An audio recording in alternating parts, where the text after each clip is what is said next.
Good morning class, Shri Deepchand Chaudhary Mahavidyalaya से। आज BA second year में हम पढ़ने वाले हैं आपका सामान्य और असमान व्यवहार में अंतर। ठीक है, तो इन दोनों व्यवहारों में हमें अंतर समझना है। तो जैसा कि हम मेंटल डिसेबिलिटी को पहले डिफाइन कर चुके हैं, आज हम देखेंगे कि इन दोनों के बीच में क्या डिफरेंस होता है। ठीक है,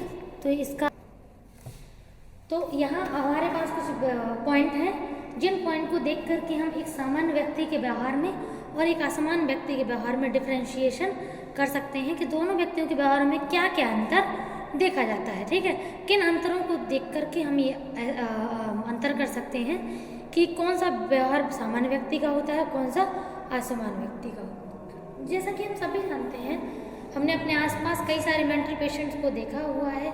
हमें पता होता है कि जो सामान्य व्यक्ति होते हैं उनके कुछ मतलब जो कॉमन पैटर्न ऑफ बिहेवियर है वो कॉमन रोज यानी कि डेली लाइफ में देखे जाते हैं। जैसे मान लीजिए अगर कॉमन सी बात करें तो जो नॉर्मल लोग होते हैं उनका एक डेली रूटीन होता है। ठीक है, उनके वो उस डेली रूटीन के हिसाब से वो काम करते हैं। जैसे कि अगर हम बात करें, ऐसे सुबह उठना, ठीक है, ब्रश करना, फिर नहाना धोना, फिर आपका अगर हम स्टडी लाइफ में हैं तो हमें तुरंत अपना स्टूडेंट जैसी एक्टिविटी रखनी होती है। ठीक है, घर में हमारा व्यवहार भी बिल्कुल स्टूडेंट के जैसा ही होता है। ठीक है, और फिर बस अपने कॉलेज के लिए रेडी होना, कॉलेज निकल जाना। ठीक है, और उसके अलावा फिर कॉलेज में स्टडी करके आपके जो भी जैसे भी दिनचर्या जो आपकी है फिक्स, जो भी आपका इंटरेस्ट है उसके हिसाब से आपकी जो रूटीन है वो तय होता है। ठीक है, तो उसी रूटीन के अकॉर्डिंग आप काम करते हैं। ठीक है, तो अब अगर हम बात करें कि आप उनके अगर ये रूटीन किसी पर्सन का ना हो, मतलब उनके सुबह उठने का कोई भरोसा नहीं होता है। ठीक है, वो क्या किस टाइम पे क्या कर रहे हैं, उनका इंटरेस्ट किस चीज़ में है किस में नहीं है, उन्हें खुद पता नहीं होता है। ठीक है, तो ये जो चीज़ें होती हैं ये ऐसे कुछ पॉइंट होते हैं जिनका पर्सन खुद समझ नहीं पाता है कि वो जो व्यवहार है वो उसके लिए सही है या नहीं है। ठीक है, तो वो चीज़ें उनका डेली रूटीन कुछ होता ही नहीं है। वो कभी भी कोई भी बिहेवियर प्रेजेंट कर देते हैं, ना तो वो ह्यूमन वैल्यूज़ को ज़्यादा ध्यान देते हैं। ठीक है, मतलब उनकी लाइफ में टोटल मीनिंगलेस हो जाती हैं चीज़ें, सब कुछ, ना उनकी लाइफ का कोई मीनिंग होता है और ना उनकी फैमिली मेम्बर का। ठीक है, जो उन्हें जानते हैं उनका भी कोई मीनिंग उनकी लाइफ में नहीं होता है। तो जैसे कि आप लोग हैं, आपके जितने फ्रेंड्स हैं, फैमिली है, सबकी लाइफ में क्या क्या वैल्यू रखता है वो आपके लिए भी इम्पोर्टेंट है ना। ऐसा तो नहीं है कि उनके लिए कोई चीज़ बहुत इम्पोर्टेंट हो लेकिन आपको कोई टेंशन ही ना आप सोचते हैं उस बारे में। ठीक है, तो ऐसा अपना एक कॉमन पैटर्न होता है बिहेवियर का जो हम सभी लोग करते हैं। लेकिन अगर ऐसे बिहेवियर कोई नहीं करता है, ठीक है, तो वो नॉर्मल नहीं कहलाता है और हम उसे नॉर्मल नहीं मानते हैं। ठीक है, तो अब जैसे मान लीजिए पहला पॉइंट है इसमें आपका सामान्य व्यक्तियों के लिए पूर्व अनुभवों से लाभ उठाने की योग्यता। बिल्कुल सही बात। अगर हम लोगों ने कुछ सीखा है पास्ट में, ठीक है, चाहे वो लाइफ से रिलेटेड हो, ठीक है, या किसी भी चीज़ से रिलेटेड हो, या एजुकेशन लाइफ से हो या पर्सनल लाइफ से हो, ठीक है, या प्रोफेशनल लाइफ से हो, अगर हम कुछ भी सीखते हैं और हम उसमें कुछ नया सीखते हैं तो हम क्या चाहते हैं कि हम वो चीज़ दोबारा दोहराएंगे। क्यों? क्योंकि हमें उससे फ़ायदा हुआ है। ठीक है, जो चीज़ें हमारे लिए फ़ायदेमंद होती हैं व्यक्ति उन्हें बार बार दोहराता है। क्यों? क्योंकि वो पूर्व अनुभवों का इस्तेमाल कर पाता है, उसकी याददाश्त और उसका जो पर्सनालिटी है वो उन चीज़ों को याद रखती है।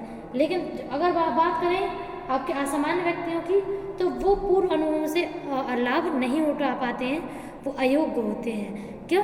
क्योंकि उनका जितना भी मेमोरी और स्कीमाज है वो उनका सिंपल सा है कि उनका डेली रूटीन ऐसा होता है कि वो अपनी लाइफ को कोई वैल्यू देते नहीं हैं। ठीक है, और उनकी जो पास्ट एक्सपीरियंसेस हैं वो उनको ज़्यादा ध्यान से नहीं लेते, इसलिए वो भूल जाते हैं। ठीक है, तो इसलिए उनका वो फ़ायदा नहीं उठा पाते हैं। सेकेंड है सामान्य व्यवहार।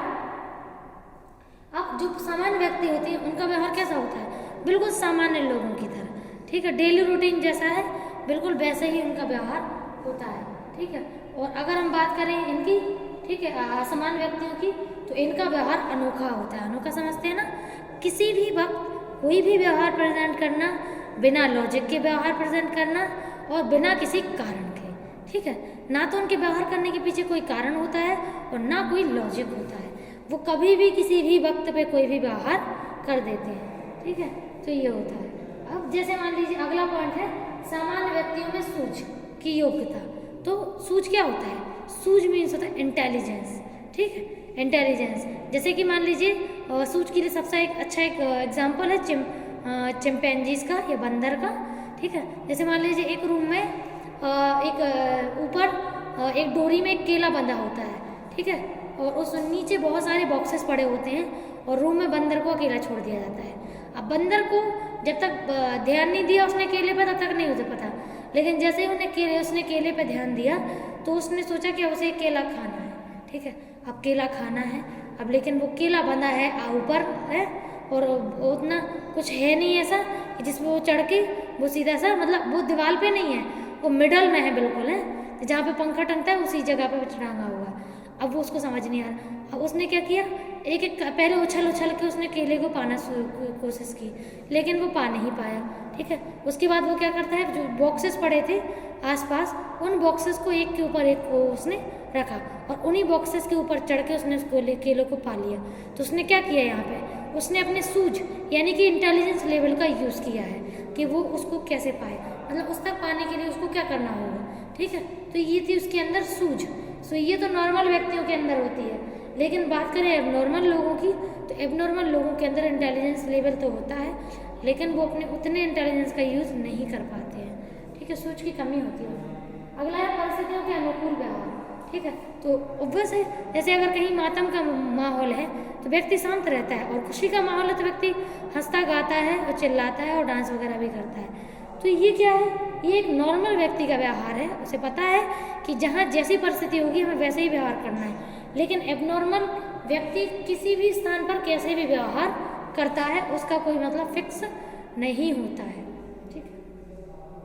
अगला है स्वयं और दूसरों के लिए हितकारी व्यवहार। तो जो सामान्य व्यक्ति होते हैं वो ऑलमोस्ट हर टाइम पे ऐसा व्यवहार करते हैं कि किसी और व्यक्ति को उनकी किसी भी हरकत से चोट ना लगे, किसी को भी फिजिकली और मेंटली हर्ट ना हो, ठीक है। तो ये नॉर्मल व्यक्ति सोच के चलता है कि हम जो भी एक्टिविटी कर रहे हैं हमारे उस व्यवहार से सामने वाले व्यक्ति पे उस पर क्या प्रभाव पड़ रहा है, वो खुश है या दुखी है, उसको कोई चोट तो नहीं पहुंच रही है, ठीक है। तो ये सारी चीज़ें ये ह्यूमन इमोशन के अंदर आती हैं, जिनको सोच करके ही व्यक्ति को काम करना होता है। लेकिन अगर बात करें एबनॉर्मल लोगों की, तो वो कभी भी कोई भी चीज़ कैसे भी इस्तेमाल कर लेते हैं, और वो जब चोट लग जाती है उसके बाद भी उस पर गिल्ट नहीं होता है उन्हें। गिल्ट तो छोड़िए, वो सोचते भर नहीं है, क्यों? क्योंकि उनका जो IQ है या उनका जो मेंटल प्रोसेस है वो उस प्रकार का नहीं चल रहा होता है, इसलिए। अगला है आपका गलत व्यवहार पर पश्चाताप, ठीक है। तो ऑब्वियस है, जो नॉर्मल लोग होते हैं अगर उनसे कोई भी ऐसा बिहेवियर होता है जो दूसरों को डेंजरस में डाल सकता है या डेंजर उसको पहुंचा देता है, तो उस पर्सन के लिए उस चीज़ की बहुत वैल्यू होती है, वो समझता भी है, ठीक है। और जब तक उन चीज़ों को सुधार नहीं देता वो शांत भी नहीं बैठता है। लेकिन जो एबनॉर्मल पर्सन होते हैं उनके अंदर गलती करने के पहले और गलती करने के बाद कोई भी ना तो थिंकिंग थॉट होते हैं, ना ही उनके अंदर कोई पश्चाताप होता है। नेक्स्ट है समाज में परस्पर मेलजोल, ठीक है। तो ऑब्वियस है, जो नॉर्मल व्यक्ति हैं वो सामाजिक लोगों के साथ उठना बैठना उनका, ठीक है, ये कॉमन बना ही रहता है, ठीक है। लेकिन जो एबनॉर्मल होते हैं वो सोशल के साथ जल्दी इंटरेक्ट नहीं करते हैं, ठीक है, और उनके साथ जो आपका नॉर्मल बिहेवियर है वो भी उनका नहीं होता है, ठीक है। तो वो मेल जोल की उनके अंदर कमी होती है, अभाव होता है उनके अंदर मेल जोल का, ठीक है। नेक्स्ट है आपका पॉइंट आत्म मूल्यांकन की अयोग्यता। जैसा कि हम लोगों ने अपनी फ्यूचर के लिए या प्रेजेंट के लिए कुछ चीज़ प्लान की होती हैं, तो हम उसी के अकॉर्डिंग वर्क करना शुरू कर देते हैं। अगर हमारे किसी भी प्लानिंग डे में कोई एरर आती है तो हम उसको सुधारते भी हैं और उसमें दुगनी स्पीड से काम करते हैं। लेकिन जो एक नॉर्मल लोग होते हैं तो इसमें क्या होता है कि जो हमारा मूल्यांकन है, मतलब सेल्फ असेसमेंट जो होता है कि हमने जितना सोचा था उतना किया या उसमें कुछ कमी की या ज़्यादा किया, तो ये सेल्फ असेसमेंट बहुत ज़रूरी होता है, जिसके द्वारा हम किसी भी काम को आगे बढ़ाते हैं, ठीक है।